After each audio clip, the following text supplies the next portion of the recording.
함께 보도록 하겠습니다. 오늘 함께 보실 말씀은 마태복음 26장입니다.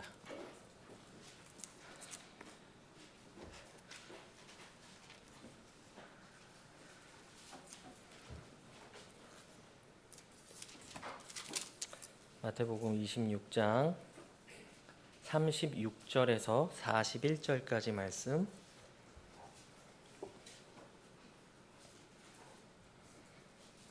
찾으셨으면 다 같이 합독하도록 하겠습니다. 시작. 그때 예수님께서 그들과 함께 겟세마네라 불리는 장소에 이르러 제자들에게 이르시되 내가 저 너머로 가서 기도할 동안 너희는 여기 앉아 있으라 하시니라. 그리고 그분께서 베드로와 세베대의 두 아들을 자신과 함께 데리고 가시며 슬퍼하시고 마음이 매우 무겁게 되기 시작하시더라. 그때 그분께서 그들에게 이르시되 내 혼이 심히 슬퍼 심지어 죽을 지경이니 너희는 여기서 머물러 나와 함께 깨어 있으라 하시니라. 그리고 그분께서 조금 더 멀리 나아가사 자신의 얼굴을 땅에 대고 엎드려 기도하며 이르시되 오 내 아버지여, 만일 가능하시거든 이 잔을 내게서 지나가게 하옵소서. 그러나 내 뜻대로 하지 마옵시고 아버지의 뜻대로 하옵소서 하시더라. 그리고 그분께서 제자들에게 오셔서 그들이 잠든 것을 발견하시고 베드로에게 이르시되 도대체 너희는 나와 함께 한 시간도 깨어 있을 수 없었더냐? 너희가 시험에 들지 않도록 깨어서 기도하라. 영은 참으로 원하나 육신이 약하도다 하시니라. 아멘. 제가 잠깐 기도하겠습니다.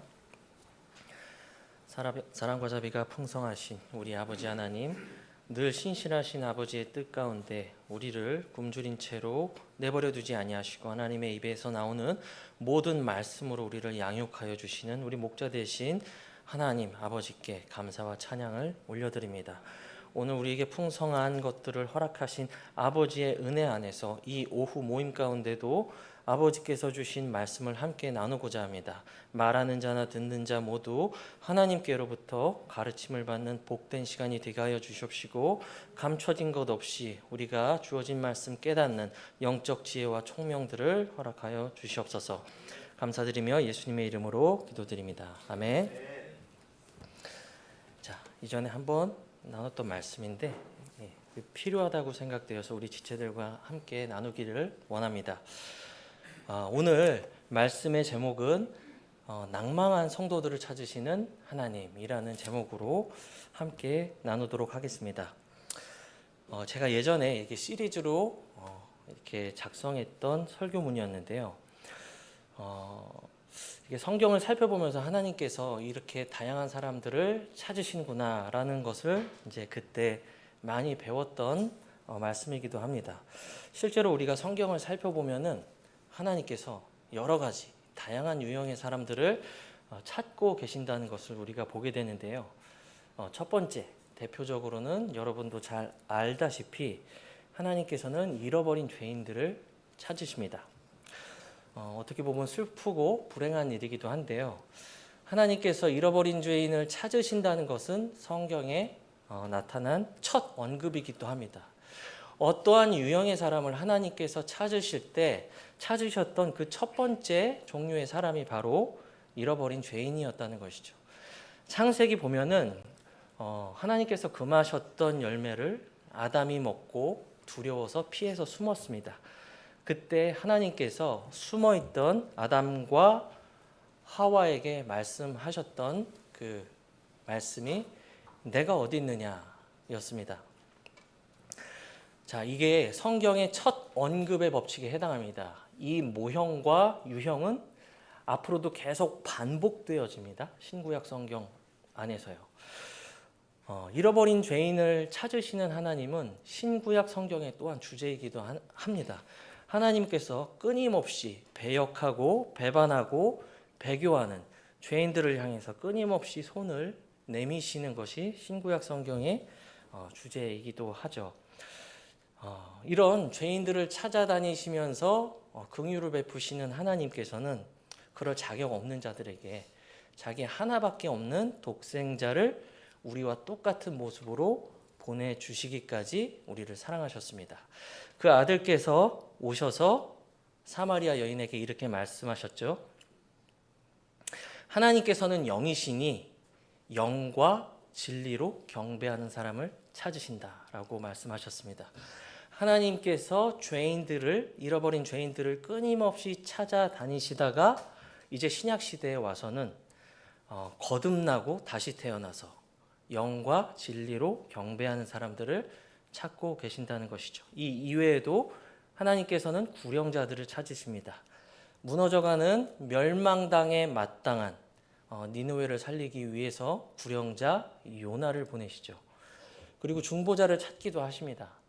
아브라함과 같은 중보자를 찾으시죠. 모세와 같은 중보자를 찾으십니다. 그리고 찾다가 유일한 중보자 되시는 주 예수 그리스도를 죄인이었던 저와 아버지 하나님 사이에 중재자가 되게 하셨습니다.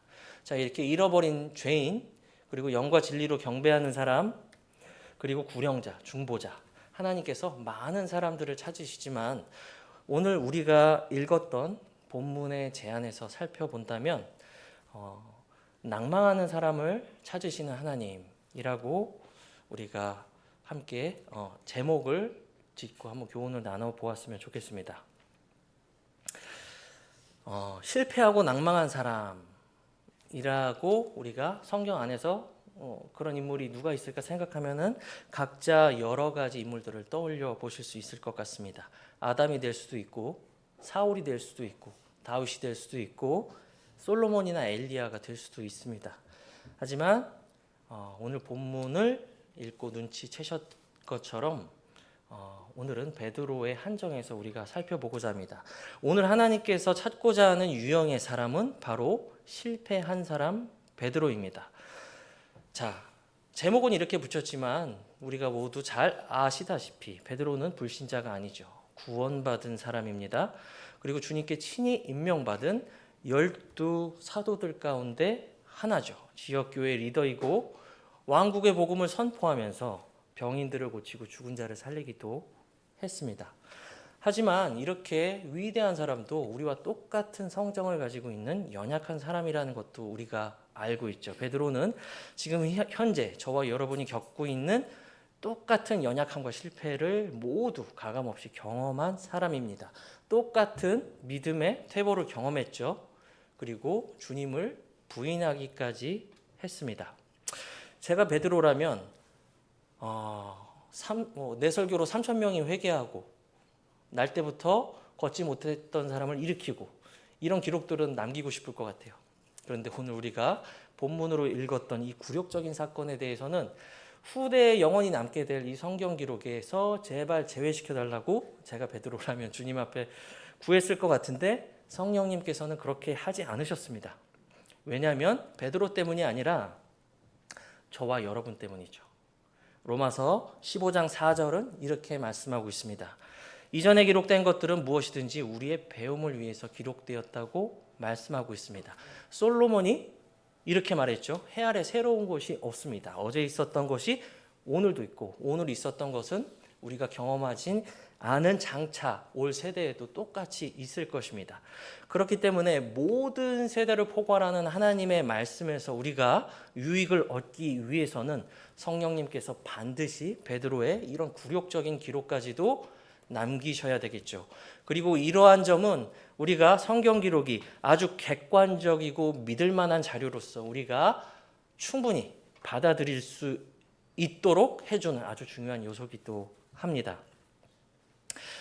제가 지금 방금 말씀드렸던 로마서 15장 4장 말씀에 따라 오늘 우리는 이 본문을 통해서 베드로라는 한 사람을 통해서 그 말씀에 우리 자신을 비추어 보고 그와 똑같은 실패를 지금 우리가 반복하지 않는 것에 있습니다.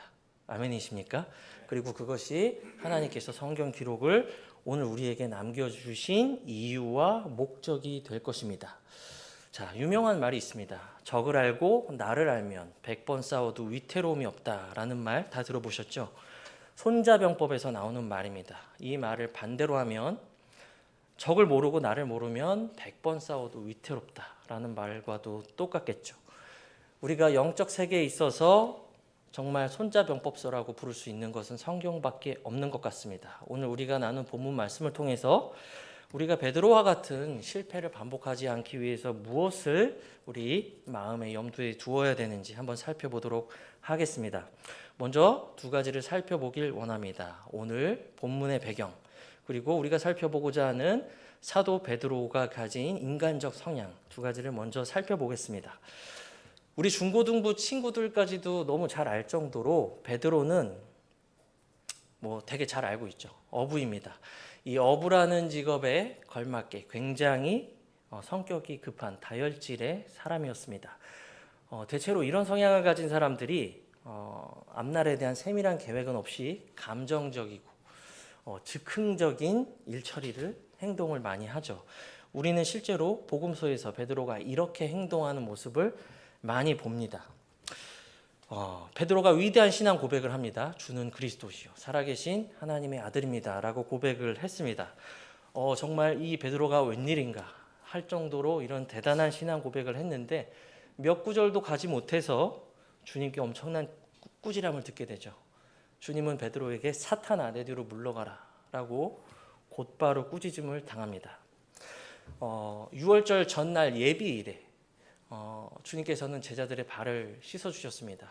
그런데 베드로는 주님께서 자신의 발을 씻어주는 것을 거부하셨어요. 그러니까 주님은 이렇게 말씀하셨습니다. 내가 너의 발을 씻겨주지 아니하면 내가 너와 나눌 몫이 없다 하니까 그때 베드로는 내 발뿐만 아니라 손과 머리도 씻어주십시오 합니다. 굉장히 극단적이고 감정적이고 이런 것이 대부분 베드로가 보이는 행동의 패턴입니다. 오늘 본문 우리가 읽은 이 본문에서 예수님께서 붙잡히시기 전날 유월절 장면을 보여주고 있습니다. 주님께서는 십자가에 못 박히시기 바로 전에 그 유월절 예비일에 제자들과 유월절을 보내기를 원하셨습니다. 그들과 교제하면서 자신이 십자가에 죽고 묻히시고 이방인의 손에 넘겨져 죽으실 것과 또 위로자 성령님께서 오실 것, 그리고 여러 가지 다양한 말씀도 해주시고 주의 만찬도 처음 시행했었죠. 자, 이 모든 것들이 바로 이날에 한꺼번에 다 일어난 일입니다. 여기서도 베드로의 기질이 유감없이 드러납니다. 오늘 너희가 모두 다 실족할 것이다 라고 주님께서 말씀하셨을 때 모두가 다 실족할지라도 나는 결코 실족하지 않을 것입니다. 내가 죽을지언정 주를 부인하지 않겠습니다. 자, 이 모든 것이 다 베드로가 했던 고백이죠. 하지만 주님께서는 그 어떤 사람보다도 모든 것에 있어서 미리 알고 계십니다.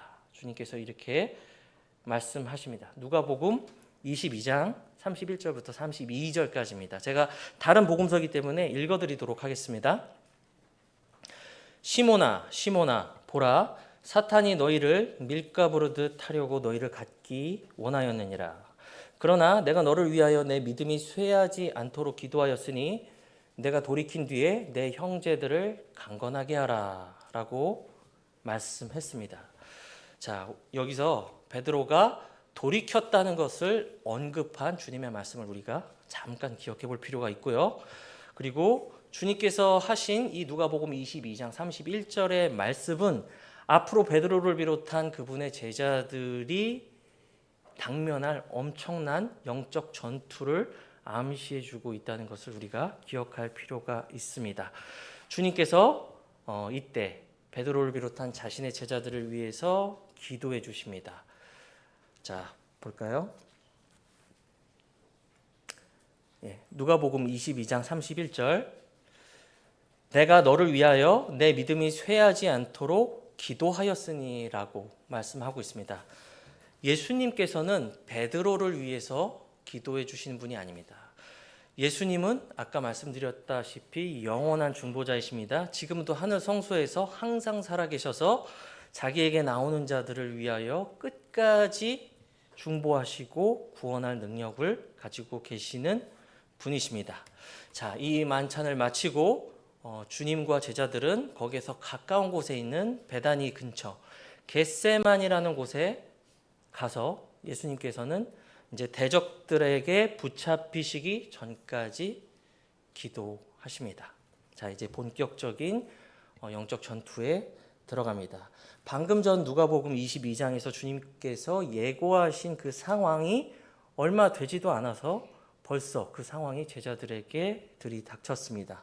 이제부터 베드로의 혹독한 영적 전투가 시작되죠. 권투로 치자면 이제 1라운드가 시작됩니다. 베드로 선수는 링 위로 올라갑니다. 자, 주님께서는 베드로와 요한, 야고보 이 세 제자, 최측근 세 제자만 데리고 가서 기도하시면서 깨어 있으라고 명령하셨습니다. 그리고 주님은 겟세마네에서 총 3번 기도하셨고 또 3번 제자들을 찾아가셨습니다. 그때마다 제자들은 어땠죠? 3번 다 모두 잠들고 깨어있지 못한 모습으로 주님께 발견됐습니다. 마가복음 14장 37절에서 주님은 이렇게 말씀하십니다. 그분께서 오셔서 그들이 자는 것을 발견하시고 베드로에게 이르시되 시몬아 내가 자고 있느냐? 내가 1시간도 깨어있을 수 없었느냐라고 말씀하십니다. 자, 아까 말씀드렸다시피 이것이 베드로 한 개인에게만 적용되는 말씀인가요? 그렇지 않죠. 이 말씀은 오늘을 살고 있는 저와 여러분의 배움을 위해서 주신 말씀입니다. 바로 우리 각자의 이름을 불러가며 우리 자신에게 적용해야 된다는 말씀이죠. 우리 모두는 너무나도 바쁘게 살아가고 있습니다. 그렇지 않습니까? 기도 조금 하지 않고 산다고 해서 누가 우리에게 뭐라고 하지 않습니다. 그리고 우리한테는 기도를 하지 않아도 되는 많은 합당한 이유들이 있습니다. 그렇죠? 자, 그럼에도 불구하고 영적 세계의 법칙은 혹독합니다. 이러한 사소한 반복의 결과는 우리의 영적 삶의 열매로 아주 여실히 공정하게 드러나기 때문이죠. 인생에서 가장 힘들고 두렵고 위험천만했던 순간에 주님께서 신자들에게 보여주신 모범이 무엇입니까? 오늘 본문으로 한정해서 보자면 바로 기도였습니다. 하나님 앞에 나아가서 자신의 모든 형편을 아뢰고 나누는 것, 바로 기도였다는 것이죠.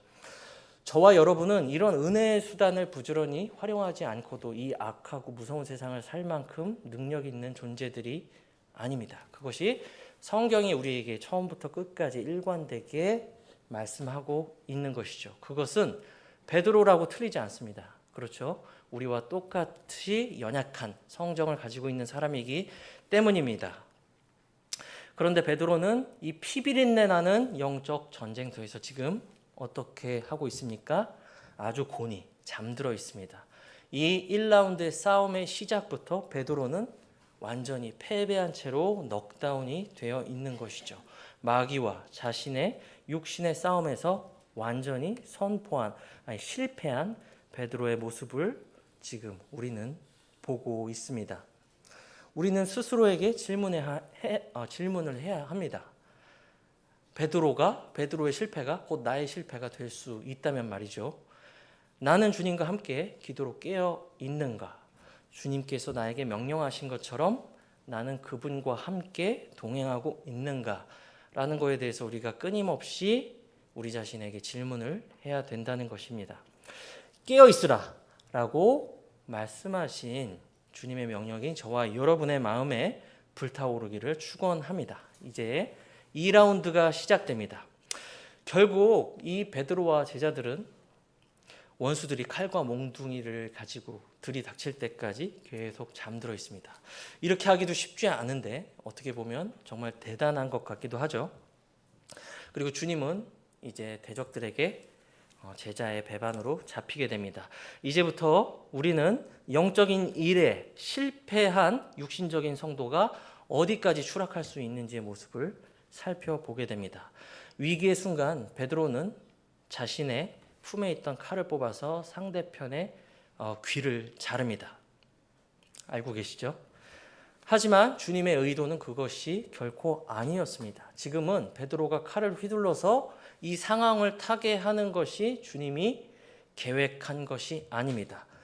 궁극적으로 베드로가 한 그 칼싸움은 지상 재림 때 주님께서 흰말을 타고 자신의 성도들과 오실 때 그분의 입에서 나오는 기이하고 능력 있는 검을 통해 적그리스도와 모든 배반자들을 다 처리하실 때 주님께서 친히 하실 일입니다. 하지만 베드로는 그 일이 일어나기 전에 이미 십자가도 지기 전에 영광을 차지하기 위한 사람이 치를 수 있는 전형적인 실수들을 하고 있는 것이죠. 실제로 주님께서 바로 이 직전에 제자들에게 칼을 가지라고 권면했습니다. 누가복음 22장 36절에서는 너희가 칼을 갖추라고 말하고 있습니다. 없으면 돈을 주고 사서라도 칼을 소지하라고 말하고 있습니다. 자, 그런데 여러분, 이것은 주님께서 베드로처럼 위험한 일이 닥치면은 칼을 뽑아서 상대방에게 휘두르라고 주님께서 하신 말씀입니까? 그렇지 않죠. 그 정답은 누가복음 22장 37절에 있습니다. 한번 졸음도 깰 겸 우리 누가복음 22장 37절 말씀을 보도록 하겠습니다.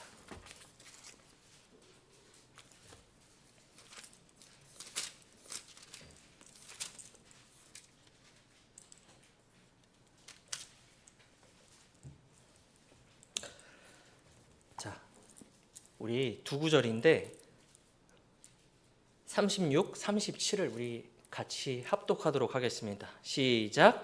그때 그분께서 그들에게 이르시되 그러나 이제는 돈주머니 가진 자는 그것을 취하고 진보다리도 그와 같이 하며 칼이 없는 자는 자기 옷을 팔아 하나를 살지니라. 이는 내가 너희에게 이르기를 기록된 바 또한 그가 범법자들 중에 하나로 간주되었도다 하신 이 말씀이 반드시 내 안에서 이루어져야 하리라 하기 때문이라. 이는 나에 관한 일들이 결말이 있기 때문이라 하시더라. 자, 주님께서 제자들에게 칼을 가지라고 했던 것은 폭력을 휘두르라는 것이 아니라 초림에 오실 메시아가 반드시 성취해야만 하는 성경 기록이 이루어져야 하기 때문입니다. 하지만 베드로에게 지금 그것을 깨달을 수 있는 영적 총명이 전혀 없는 상황이죠. 지금 자신에게 제일 중요한 것은 내 안에 가득한 화와 혈기를 해결하는 것이 지금 베드로에게 있어서 가장 중요한 상황입니다. 그러나 우리 모두가 잘 잊고 있는 것처럼 왕이 영광스러운 대관식에 참여하기 위해서 먼저 죽음과 고난을 당해야만 합니다. 죽음이 없으면 부활도 없죠. 고난이 없으면 영광도 없습니다. 초림이 없으면 재림도 없습니다. 자, 이러한 상태의 성도는 구원받았을지는 모르지만 매우 불행한 상태입니다. 왜냐하면 이 베드로의 모습처럼 하나님의 계획을 깨닫지 못할 뿐만 아니라 주님께는 유용한 도구가 되지 못하기 때문입니다. 또 성경을 봐도 이해할 수 없고 깨닫지 못하고 감동이 되지도 않습니다. 육신에 있는 자는 하나님을 기쁘게 해드릴 수 없습니다. 자, 이처럼 우리가 깨어 있어야 할 때 잠들게 되면 베드로와 같이 육신적인 그리스도인이 됩니다. 자, 이제 2라운드를 통해서 우리는 첫 번째 영적 우선순위에 실패했을 때 육신적인 쓴뿌리와 실패로 이어진다는 것을 우리가 살펴보았습니다. 2라운드도 1라운드와 마찬가지로 베드로의 패배로 끝났습니다. 이제 클라이막스로 갑니다. 이제 3라운드가 시작됩니다. 주님은 결국 끝까지 기도하시다가 적들에게 잡히셨습니다. 그리고 모든 제자들은 주님을 다 버리고 도망쳤죠. 베드로도 마찬가지였습니다. 항상 1, 2위를 다투던 주님의 수제자 베드로가 주님을 부인하고 저주하고 멀리 떨어지기 시작합니다. 오늘 마태복음 26장 58절 보겠습니다.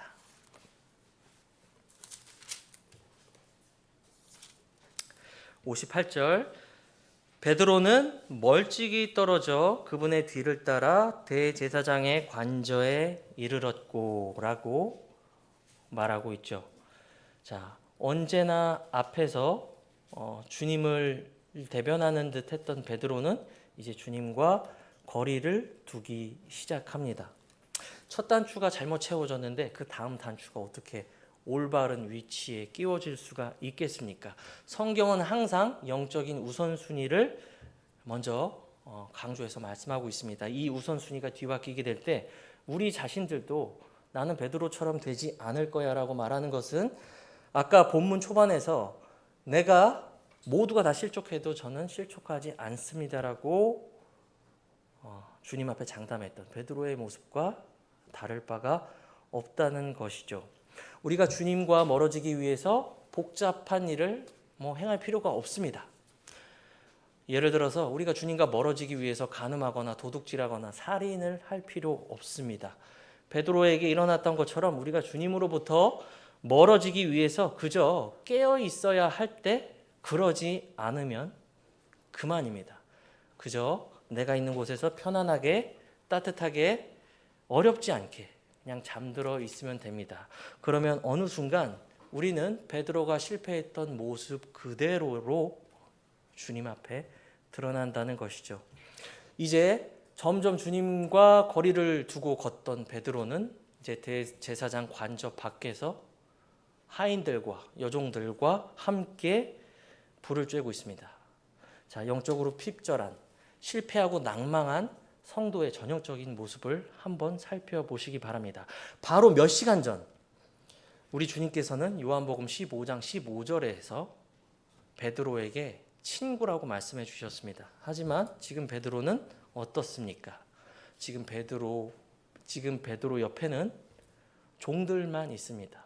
베드로의 교제권은 이제 주님과 동료 그리스도인이 아닌 이 세상의 종로로 타는 그 종들과 함께 있다는 것이었습니다. 자, 이것은 매우 중요한 시금석입니다. 지금 여러분은 삶의 중심이 어디 있습니까? 모두 바쁘게 직장 생활하고 가정에서는 맡겨진 책임을 다하고 그 모든 것이 최선을 다해 성실하게 이루어져야 될 것입니다. 자, 그럼에도 불구하고 제가 여러분에게 말씀드리는 것은 여러분의 지역교회 생활은 어떻냐는 것입니다. 여러분은 어느 교제권에 우선을 두고 있습니까? 첫 번째로 주님이십니까? 아니면 주님의 몸된 지역교회입니까? 성경이 권고하는 것처럼 어려울 때일수록 모이기 힘쓰고 서로 사랑하고 서로 영적 교제를 나누는 그 일들에 힘쓰고 있습니까? 수직적으로는 우리는 머리 되신 주님과 건강한 관계를 가져야 되겠죠. 그 관계가 건강할 때 우리는 수평적으로 지체들과 함께 원만한 관계를 유지할 수 있다는 것입니다. 이것이 현재 우리의 영적 상태를 진단하는 아주 중요한 시금석이라는 것입니다. 하지만 처음부터 실패한 베드로는 이것과는 멀리 동떨어져 가고 있는 모습을 우리가 볼 수가 있죠. 참된 교제는 무엇입니까? 사도 요한은 이렇게 말씀하고 있습니다. 우리가 보고 들은 것을 너희에게 밝히 드러냄은 너희 또한 우리와 교제하게 하려미니 진실로 우리의 교제는 아버지와 그분의 아들 예수 그리스도와 함께하는 것이라 라고 말씀하고 있습니다. 자, 이 세 번에 걸쳐서 베드로는 그냥 완전히 다시 회생할 수 없을 만큼 다운이 돼서 넘어져 있습니다. 베드로에게 다른 회복의 가능성이 없어 보입니다. 만약 성경 기록이 여기까지만이라면요. 하지만 주님께서는 잃어버린 죄인들을 향해 끊임없이 포기하지 않고 찾으시는 하나님이라고 제가 서두에서 언급했습니다. 성경이 이렇게 두껍게 기록된 이유가 무엇입니까? 하나님께서 끊임없이 잃어버린 죄인들을 향해 찾아가시고 그들을 회복시키기 때문입니다. 주님께서 이제 본연의 일을 시작하십니다. 우리라면 베드로 같은 사람들, 이런 사람들 얼마든지 버리고 더 좋은 새 사람으로 시작할 수 있을 터인데 주님께서는 그렇게 하지 않으셨습니다. 주님께서는 부활하시고 자신을 저주하고 부인했던 제자 베드로를 찾아가십니다. 그리고 세 번에 걸쳐서 베드로를 회복하시는데 제가 그것에 대해서 한번 살펴보고자 합니다. 자, 첫 번째, 베드로는 모든 것에 너무 낭망한 채로 이제 내가 주님의 낯을 뵐 면목이 없다 하고 이전에 자기가 가지고 있었던 직업인 어부로 다시 되돌아갔습니다. 나머지 제자들도 뭐 별 다를 거 있습니까? 자신들도 주님을 저주하지 않았을 뿐이지 똑같이 베드로처럼 주님을 배반한 것은 떠난 것은 매 한 가지였기 때문이죠. 그래서 이들은 열심히 고기를 잡고 있었습니다. 이제 요한복음 21장으로 한번 넘어가 볼까요?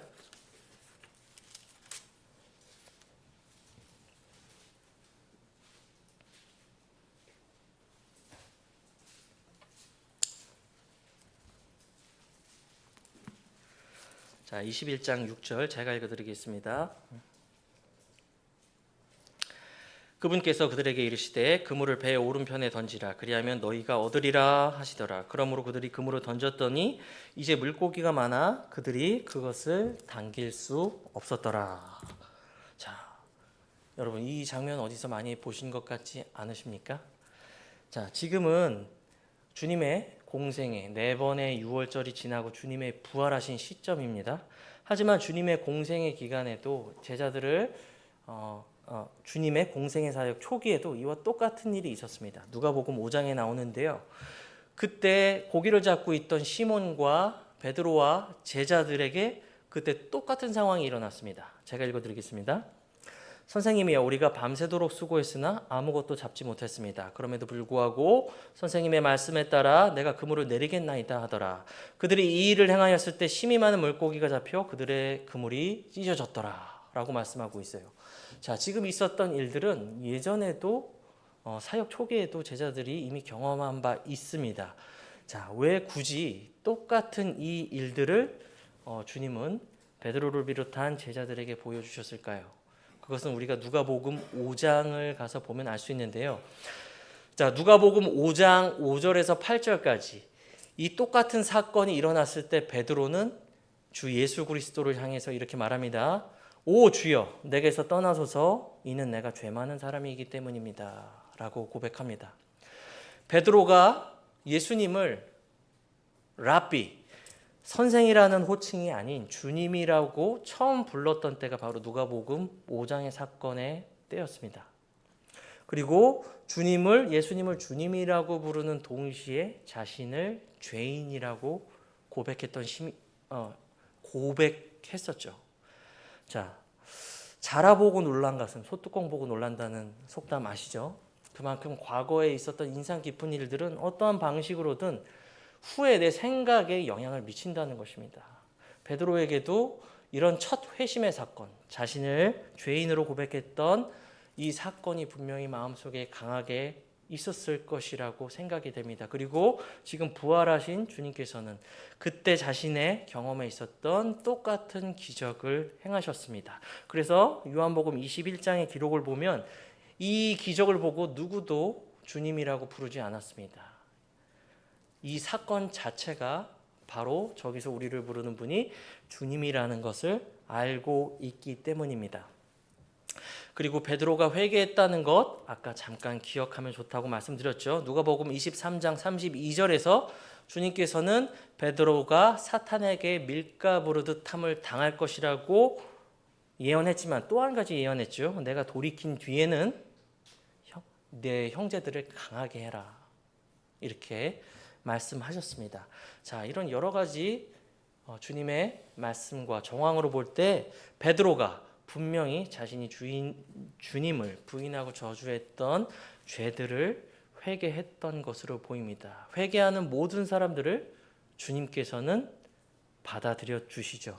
자, 이런 회개한 베드로에게 무슨 일이 일어나느냐? 이제 베드로의 교제권이 회복이 됩니다. 대제사장 관저 앞에서 추위와 배고픔과 두려움에 떨던 베드로는 이제 따뜻한 곳에 앉아 주님께서 직접 만들어주시는 음식을 먹으며 동료 그리스도인들과 함께 있습니다. 우리가 하나님과의 관계가 회복된다면 우리 지체들과의 관계 또한 좋을 수밖에 없을 것입니다.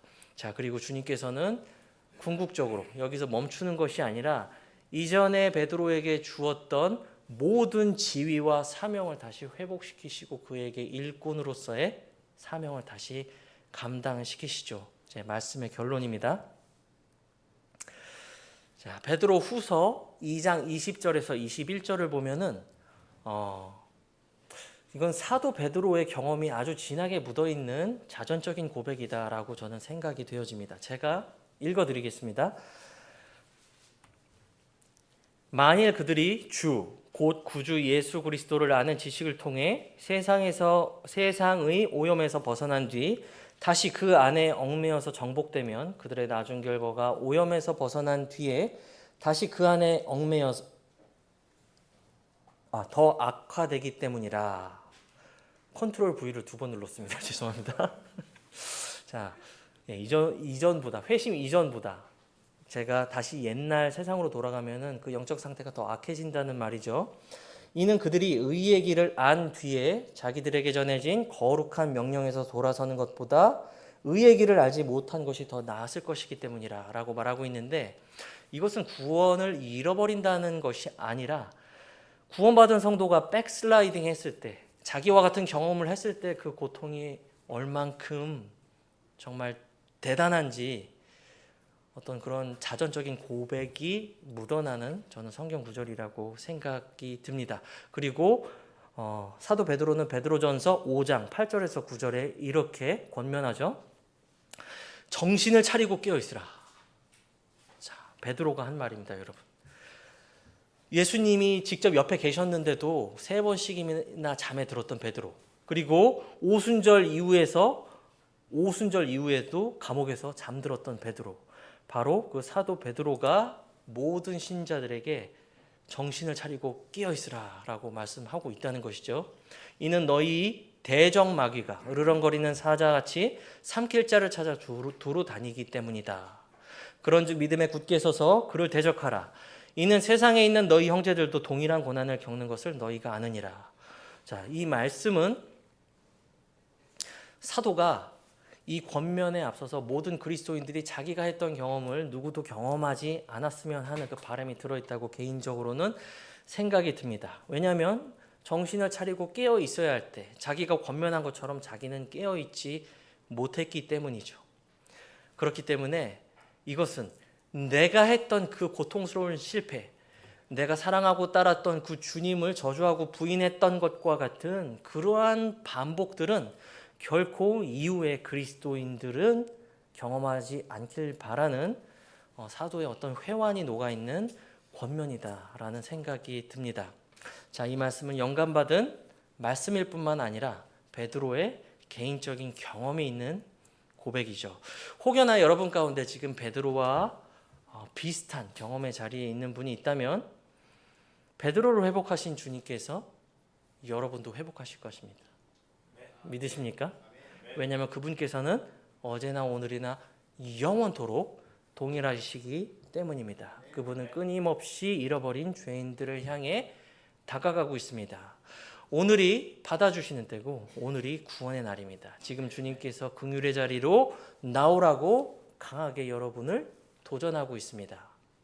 그분은 항상 살아계셔서 우리를 위해 중보하시고 끝까지 우리를 구원할 능력을 가지고 계십니다. 자, 은혜의 왕좌 앞으로 다음 대에 나아가서 다시 베드로처럼 쓰임받고 주님의 일을 감당하는 서울제일침례교회 우리 모든 형제 자매님 되기를 축원합니다. 사랑이 많으신 아버지 하나님, 감사와 찬양을 올려드립니다. 이전에 기록된 모든 말씀이 오늘날 우리를 위해서 기록되었다는 그 사실에 감사를 드립니다. 더욱이 그 말씀이 우리에게 인내와 위로와 소망을 준다는 사실에 주님 앞에 더욱더 감사와 찬양을 올려드립니다. 주님, 우리는 광야같이 정말 거칠고 위험하고 무서운 시대를 살아가고 있습니다. 우리 스스로의 힘으로는 이 악한 마지막 날들을 살아갈 힘이 전무한 존재들이오니 오늘 말씀을 통해서 하나님께서 우리의 방패가 되어주시고 힘이 되어주시고 능력이 되어주시고 우리 안에 계신 성령님께서는 충만함으로 기거해 주시어 우리가 하나님의 아들, 딸들로서 능히 주신 모든 사명들 잘 감당해내고 살아가는 칭찬받는 주님의 종들이 되게 하여 주시옵소서. 감사드리며 예수님의 이름으로 기도드립니다. 아멘.